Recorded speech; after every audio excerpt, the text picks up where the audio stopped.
Hello, ഇന്ന് നമ്മൾ പനിക്കൂർക്കയുടെ ഗുണങ്ങളെക്കുറിച്ചാണ് പറയാൻ പോകുന്നത്. അപ്പോൾ അതിനു മുമ്പായിട്ട് നമ്മുടെ വീഡിയോ ആദ്യമായിട്ട് കാണുന്നവരാണെങ്കിൽ ചാനൽ സബ്സ്ക്രൈബ് ചെയ്യാനും തൊട്ടടുത്തുള്ള ബെല്ലൈക്കണിൽ ഓൾ എന്ന് ക്ലിക്ക് ചെയ്യാനും മറക്കരുത് കേട്ടോ.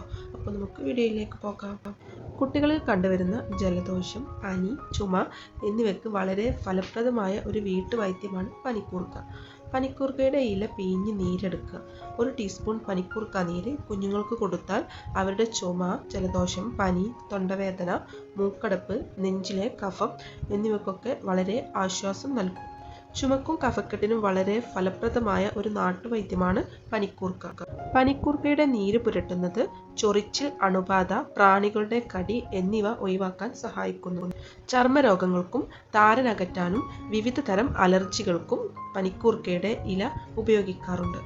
മുലയൂട്ടുന്ന അമ്മമാരിൽ മുലയൂട്ടൽ മെച്ചപ്പെടുത്താൻ പനിക്കൂർക്ക സഹായിക്കുന്നു. മുലയൂട്ടുന്ന അമ്മമാർ ഇത് കഴിച്ചാൽ അതിൻ്റെ ആരോഗ്യ ഗുണങ്ങൾ പാലിലൂടെ കുട്ടിക്ക് കൈമാറ്റം ചെയ്യും.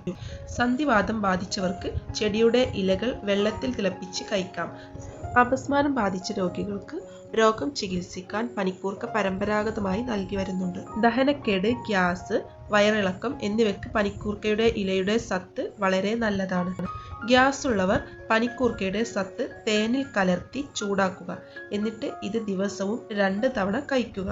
പനിക്കൂർക്ക ഇലയുടെ സത്ത് തേനിൽ കലർത്തി അമ്മയുടെ മുലയിൽ പുരട്ടി കുഞ്ഞിന് നൽകാം.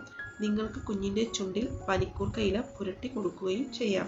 2-3 തുള്ളി നീര് തലയിൽ പുരട്ടുന്നത് കുട്ടികളിലും മുതിർന്നവരിലും ചുമയും ജലദോഷവും തടയും. പനിക്കൂർക്ക ഇട്ട് തിളച്ച വെള്ളത്തിൽ ആവി പിടിക്കുന്നത് ജലദോഷവും പനിയും മാറാൻ സഹായിക്കുന്നു. ഇനിയും ഇതുപോലുള്ള വീഡിയോകൾക്കായിട്ട് ചാനൽ സബ്സ്ക്രൈബ് ചെയ്യാൻ മറക്കരുത്. അപ്പോൾ ഇനിയും പുതിയൊരു വീഡിയോ ആയിട്ട് കാണുന്നവരെല്ലാവരും ഹാപ്പി ആയിട്ടിരിക്കൂ.